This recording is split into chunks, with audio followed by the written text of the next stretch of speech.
So, dear all, welcome back. I hope you had a refreshing break. Our next conversation travels from the African continent to Brazil, to India, and back to Greece, in search of what different traditions share about our relationship with nature. I'd like to invite our moderator, Dr. Sergio Imparato, lecturer in government at Harvard University, to take his seat. Sergio, the floor is yours.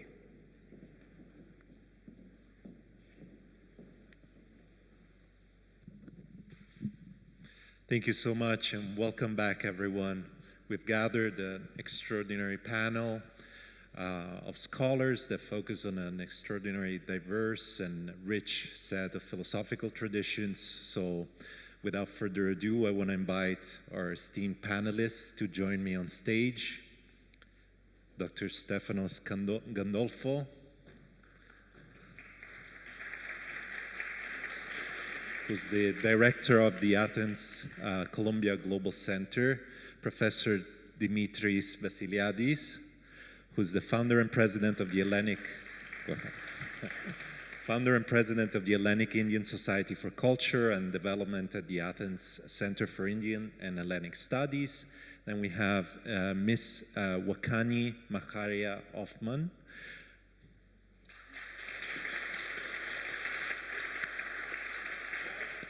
who's a PhD research lead for Ubuntu design principles for responsible African AI at Inclusive AI Labs at Utrecht University. And finally, we have Professor Laymert Garcia Dos Santos,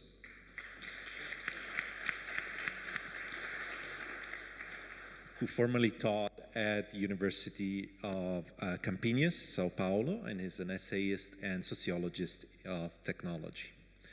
So we're going to start from our guiding principle of teleological understanding of nature in Aristotle.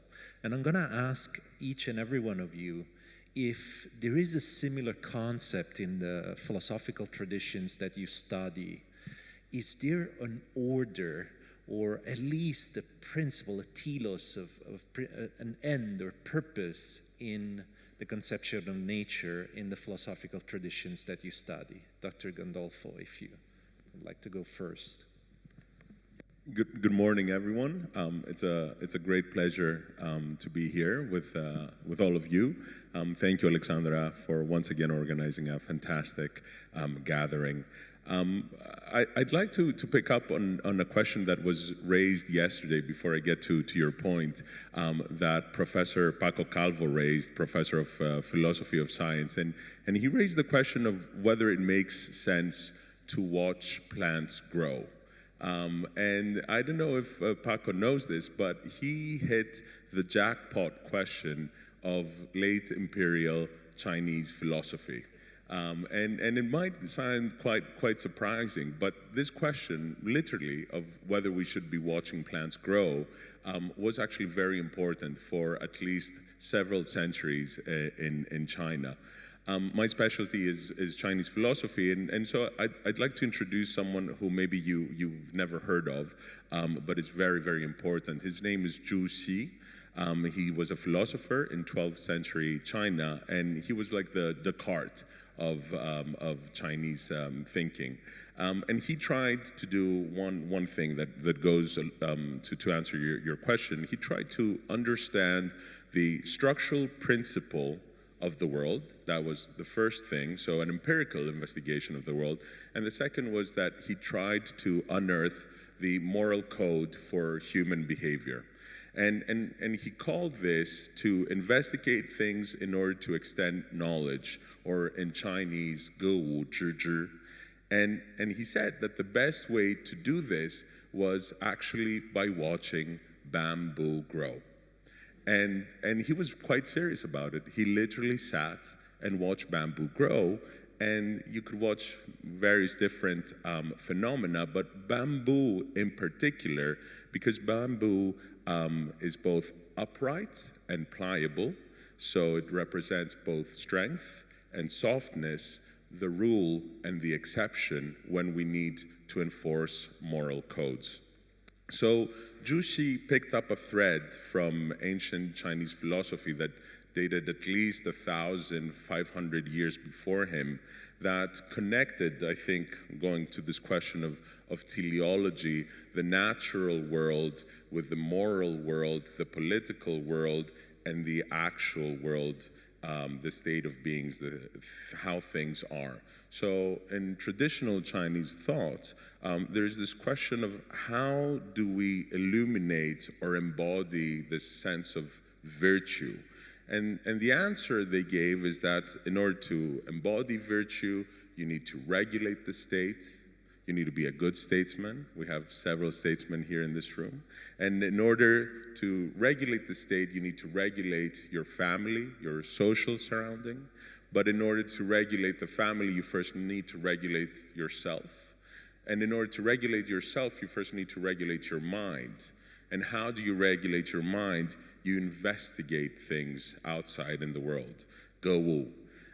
So I think this shows, first of all, like a circular, structural relationship between what we would call something man-made as morality or the state and the family and how the actual world is. And so Zhu Xi's question 1,500 years later is, well, what exactly does it mean to investigate things? And for him, it was understanding the principle of nature. So yesterday we heard from Professor Ruth de Vries from Columbia University, who very much did the same thing. She was looking at what can we learn from nature by actually looking at nature. So looking, for example, in the veins of leaves and what that can tell us about how animate intelligence works. So some of the things that Ruth took out was diversity and redundancy and self-regulation, and Zhu Xi would very much agree with that. And so he would look in the lines in marble or the sinews in beef and of course the rings of bamboo in order to try and learn something from nature. And so, and just to close off, like there was another fellow, his name was Wang Yangming. He lived in the 15th century, so about 300-400 years later. He was, if you want to think about him as an analog, you can think of Spinoza in Western philosophy. And he sat, dear Paco, not for 1 hour, but he sat for 7 days and 7 nights looking at bamboo until he fainted. And he said, this makes no sense. This is completely pointless. There is absolutely nothing to learn from looking at bamboo grow. Now, whether Wang Yangming got it right or wrong, that's a separate question. But what he did is that he picked up a different thread from Chinese philosophical thinking, and I think this is important, something that we've discussed, that there is no such thing as Chinese philosophy or Indian philosophy. These are very complex and rich traditions, and he focused on a different kind of intelligence, Alexandra, that is innate intelligence. And so he was trying to find the things that we already know, that we already have internally. So this, as a brief, and hopefully didn't take too much time, of how, there is a sense of directionality that relates from nature to the human and from the human back to nature. Thank you. Professor Vassiliadis. Indian philosophy consists of several schools of thought, which often are contradictory. And we can divide it to two major groups according to the perception of nature. The first group believes that nature is independent from consciousness. And so there are two realities, like in Sankhya philosophy. There are two realities, Purusha, the souls, and the Prakriti, the nature, which is unconscious. And the aim of nature is to help Purusha to realize his freedom from matter, from nature. So this is a soteriological purpose, which takes place through a series of exercises, like yoga, we call it yoga in different schools, and passes through meditation, through ethical discipline, and the end is to realize the freedom of Purusha, the freedom of consciousness from matter. And another school, like pluralistic, also is Jainism, which is also believes in individual souls, like Sankhya. And there also the aim is to liberate the soul from the matter, which is considered as karma. Is the karma which is a dust which fixes around the soul and bounds the soul. So these are the schools which believe in, there are other schools also like Vaisesika and early Buddhism, schools like there are several early schools which believe in matter, that the reality of matter. But there is another group, this is the first group. The second group is the idealistic school, which believes the world is an illusion, like in Advaita Vedanta. And we have to realize the reality behind the illusion of the world. And there is also Buddhism, which considers a stream of thoughts which we have to stop, and that is to attain nirvana and to realize the essence of ourselves, or non-selves. And there is also Kashmir Saivism, which is a Trika philosophy, a tantric philosophy, which believes that our essence is the same with the divine, and we have to realize the divine essence, which is similar to Shiva, to super-consciousness. So this identity, realizing that the human being, in essence, is the divine itself, is the purpose of nature. So the whole nature serves this purpose, to liberate man and to realize his freedom and his real nature, which is not gender, not female, not male, not human, not animal, but is pure consciousness, freedom, free consciousness. Thank you. Ms. Macharia-Hoffman. Thank you so much. Good afternoon, everyone. Good afternoon. Are we alive? Are we awake? Good.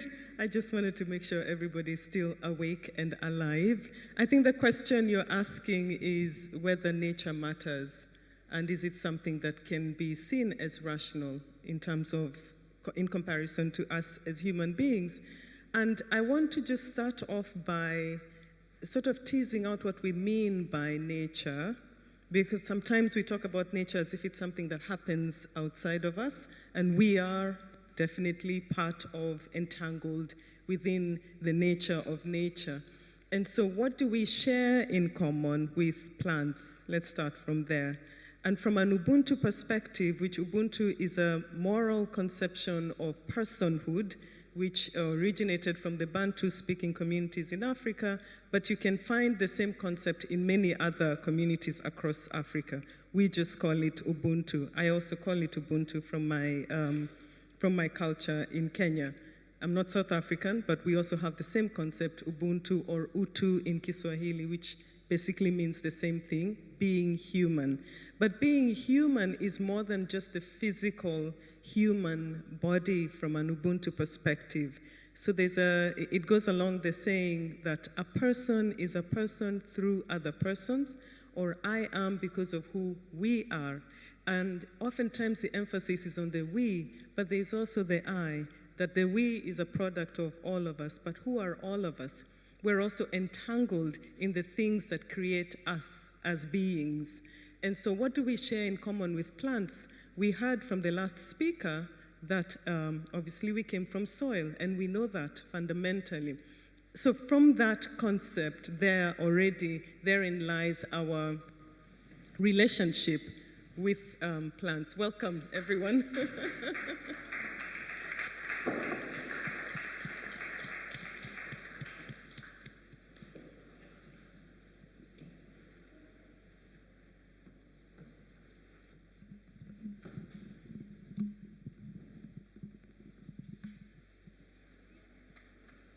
Shall I go on? Okay, thank you.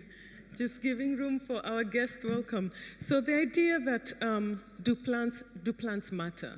Of course they do. We share the same soil with plants, but we share something else with plants, and I'm going to wrap up here by demonstrating. So I'm going to ask everyone to indulge me in a little bit of your time and just turn to the person sitting next to you and just acknowledge their presence. Just maybe a 10-second of staring awkwardly into someone else's eyes and noticing that it is another breathing being in front of you, which is basically a reflection of who you are. So beyond that obvious, we are alive together in this room, there's also the fact that we have a heartbeat. So if you put your hand on your heart, you will feel your heart beating. Now, we don't notice plants having a heartbeat. Even if you stared at a bamboo forever, you will not notice that it is pulsating. But actually, plants have a pulsation underneath it all, in the soil. So in essence, to respond to your answer from an Ubuntu perspective, plants are us, and we are part of plants because they feed us, they grow with us. We have particles within us that we can't even notice that are also growing in the same way that plants grow. So there is no distinction from that Ubuntu perspective when we say, I am because of who we are. The we extends to everything that is alive and growing and being and helping us survive life beyond even on the planet. Thank you. Thank you.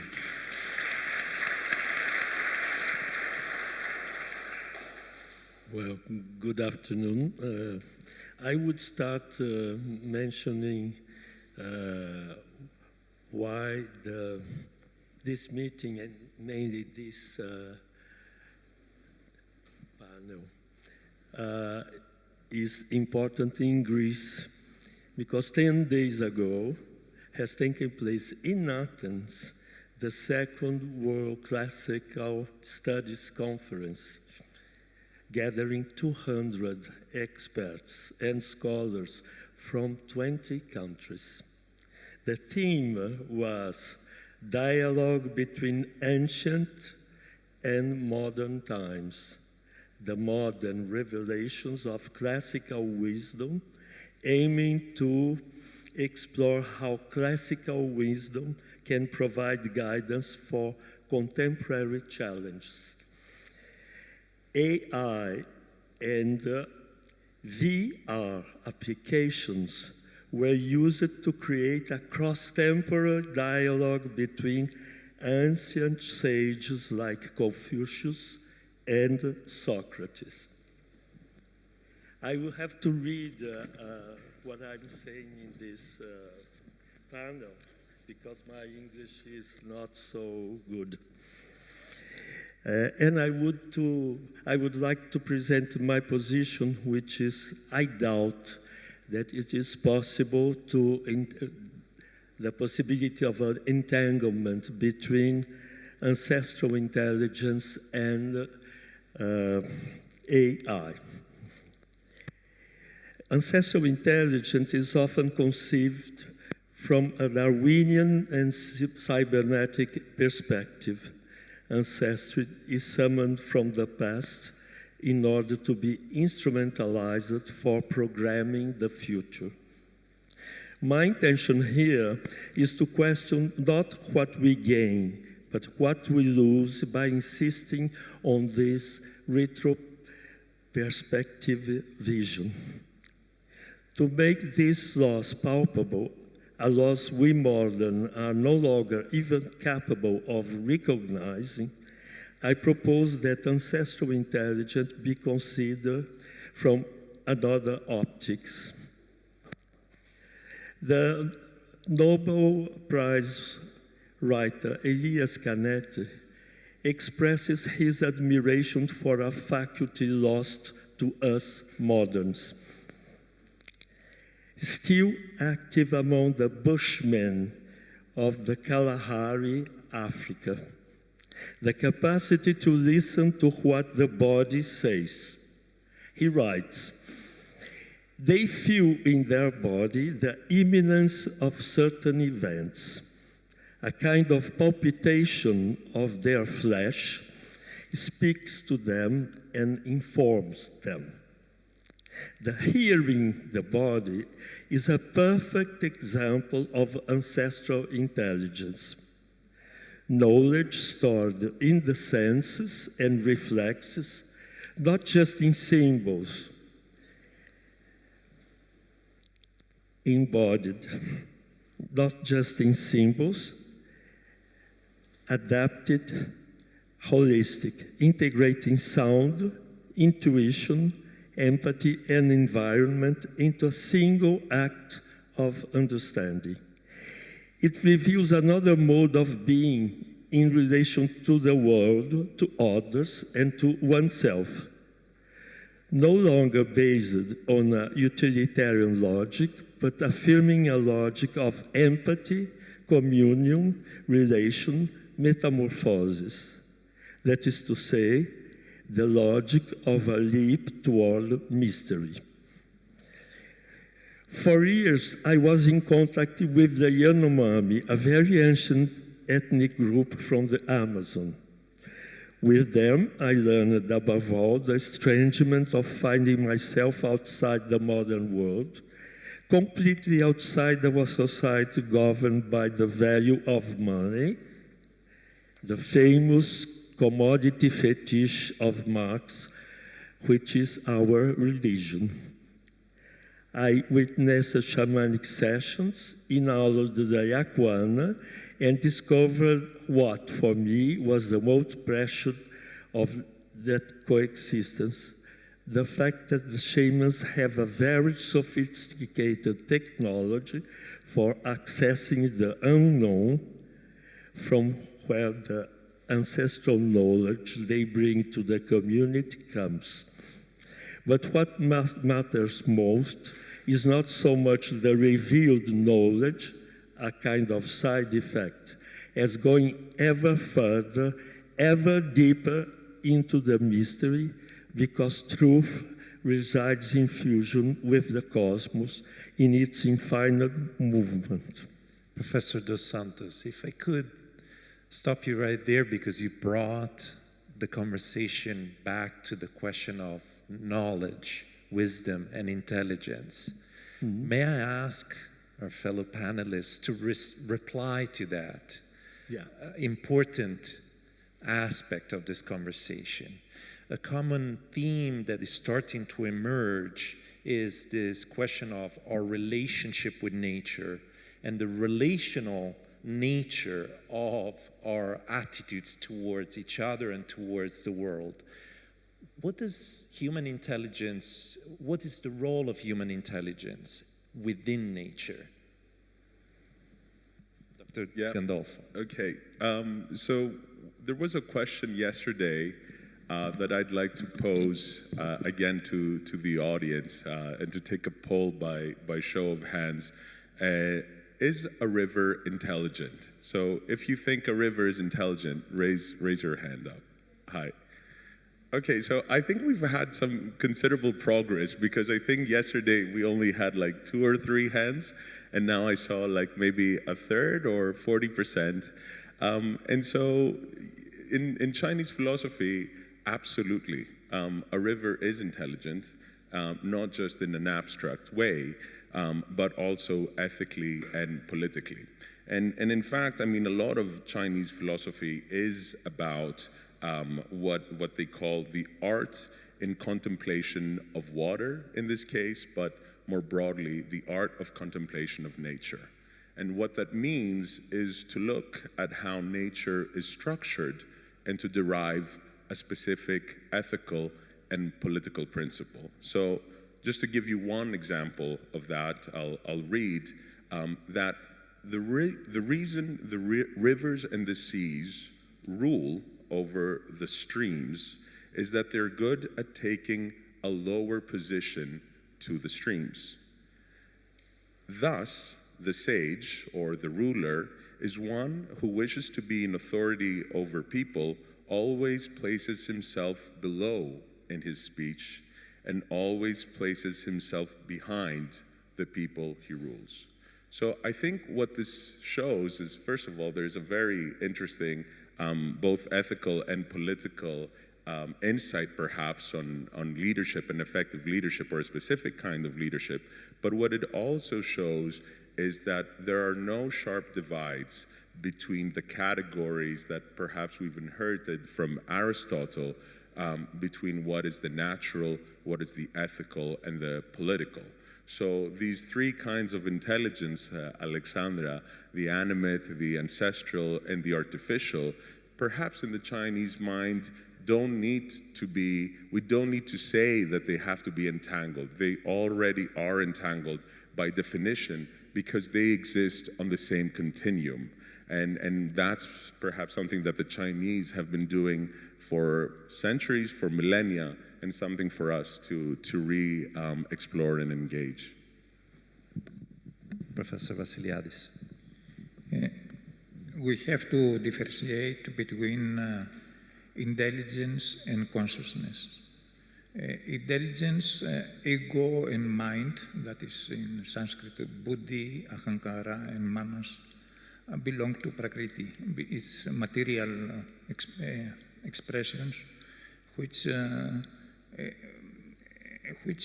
different from consciousness, awareness, that belongs to Purusha, to the spirit. So the consciousness, the mind serves to develop our awareness, and buddhi, especially buddhi, that is intellect, it is the highest evolute from Prakriti point of view, the first evolute, which help us to realize the essence of Purusha, which is pure consciousness and different from matter. And now, is any value in knowledge, or since it is a material body and we have to be liberated from it, the aim is to stop the mind and to go transcend the mind, to realize the spirit. And for that purpose, intellect helps as a mirror which reflects the spirit, and we can see this difference. And we divide knowledge to two stages, para and apara. That is the knowledge which is the intellectual knowledge, which is the lower knowledge, and the knowledge which is the spiritual knowledge, which is which we experience when we realize the spirit. And we have to go to that realization which cannot be known, the spirit cannot be known intellectually, but can be experienced through our being, through meditation. Okay. Thank you. Ms. Macharia-Hoffman. Thank you so much. So, from an Ubuntu perspective, intelligence is interchangeable with wisdom. So we would actually say ancestral wisdom. But it's not just everyday wisdom. This is knowledge that has been passed down, refined, even at the DNA level, that is now embodied. So it's a particular posture of understanding the field of relationships. So Ubuntu, in fact, is an expanded understanding of the relational field, how things are interconnected. So from that perspective, absolutely everything is entangled. And so to your question about whether AI can be entangled with other knowledge systems, Animate or Ancestral, to some extent, yes. But it really depends on what the tool is built for. Is the tool built to expand that awareness, going back to consciousness, that awareness of our relationships and how things are interrelated? If it isn't, then it is just optimized for something that is outside of us. From an Ubuntu perspective, everything is relational. Everything is happening underneath where we are interconnected. And so the main thing for me when I'm looking at AI systems is, what is the wisdom behind that particular tool? What problem in our relationships are we trying to solve? And then that can inform what kind of tool that we need. Not every tool is there for the purpose of extending or creating conditions for relationships to flourish. So first and foremost, we must be very careful about what kind of problems are we trying to solve with AI. And from that relational perspective, who are we trying to become together with everything else that is alive. And then from there, we can start to think about what kind of tools can actually reactivate our understanding of who we are, which is actually making care visible within our tools and outside of us.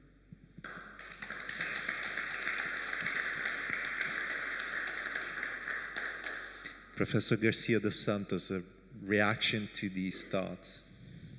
Well, I think this panel is, we have a kind of convergence in our views of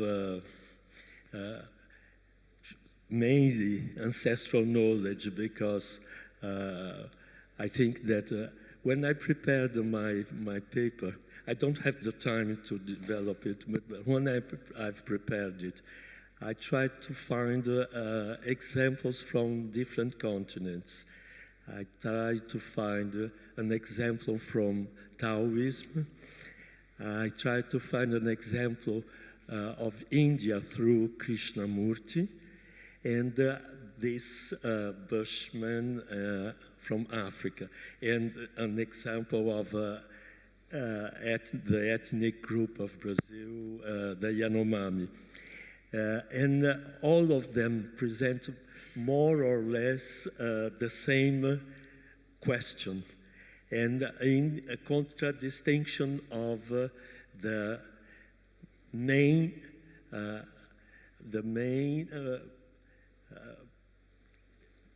I would say the main practice of and the main aim of artificial intelligence, which is, I would read it just a moment, the primacy, because this instrumentalization of artificial intelligence for me is the problem, because it uses the ancestral intelligence as a resource. Yesterday, someone talked about this, I think it was Paco, who, in the first day, in his conference, talked about this, about that conception of conceiving as resource, conceiving biodiversity and plants as resource. I think that we can perhaps have the same problem with the entanglement and between artificial intelligence and ancestral intelligence. Because if it is as a resource, I think we will fall at the same problem that happened with traditional knowledge about plants and animals by indigenous peoples, and biotechnology in the 90s. In the 90s, traditional knowledge was always conceived as a resource, and people working with biotechnologies were reading anthropologists, myths, and so on of traditional indigenous knowledge in order to exploit this for biogenetics. I think this problem can be repeated nowadays. Dr. Gandolfo, you have a report? Yeah, I'd like to respond to something Laymert raised also before. So you mentioned that a few days ago we had here in Athens the second global conference on ancient classics. And the first one was 2 years ago in Beijing, where also the Minister of Culture of Greece was present. And well, what I want to point out, something we haven't discussed in the context of these past 2 days, is, you know, there's this global competition for artificial intelligence, right? And everyone is focusing on the chips and the technology and this and that. But I think what this conference here is showing is that you cannot think of artificial intelligence without thinking about the other two kinds of intelligence. And unfortunately, classics are dying in the West. I've been speaking to several fellow young scholars that they're saying that it's easier to find a job as a specialist on Euripides in China than it is in Greece or in the West. And so I think that along with a potential global competition for artificial intelligence, there is a global competition for ancestral intelligence. And it's very important that we keep emphasizing our understanding of our ancestral intelligence and that of the world, and to keep them really in dialogue and in conversation from multiple different perspectives. Because if we don't continue funding our classics in Greece and in the West, then all of that is going to go to China. And I'm very in favor of, I've lived in China, I studied in China, but I believe that like having balance and equilibrium, which is a very Chinese idea, is actually the best way in order to have effective and good outcomes. So I'm just making this as a plea, as a call, that along with thinking about, competitively about artificial intelligence, we also need to think about how we produce knowledge in all these other domains.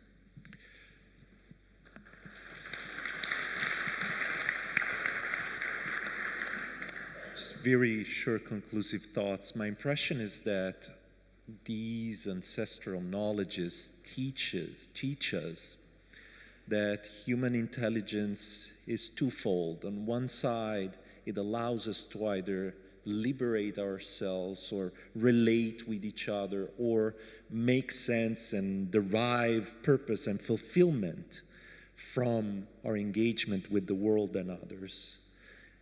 In another sense, though, intelligence can be understood also as a warning in our understanding of ourselves within the world. Earlier in the day, a distinction between cleverness and wisdom was introduced. And I want to conclude on that distinction, as many of us are pointing towards directed intelligence, intelligence that asks the Aristotelian question: what is the telos? What is the purpose? For what purpose are we doing this? And there's an episode, if you think about the archetype of the clever human, Odysseus, the polytropos, the man of many turns.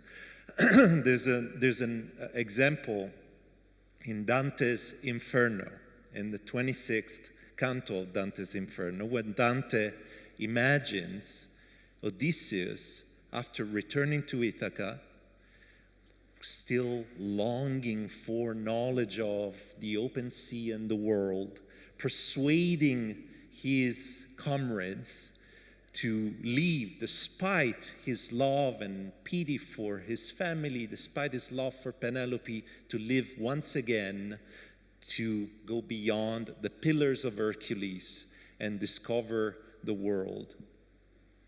And Ulysses, in Dante's retelling or imagining this addition to the Odyssey, persuades his comrades by cleverly telling them that they were not made to live like brutes, but to follow virtue and knowledge. And as a warning tale, eventually, this new voyage leads to a shipwreck and the death of Ulysses. So, as a warning for all of us, and as a concluding thought, may we let ourselves watch the plants grow. Thank you.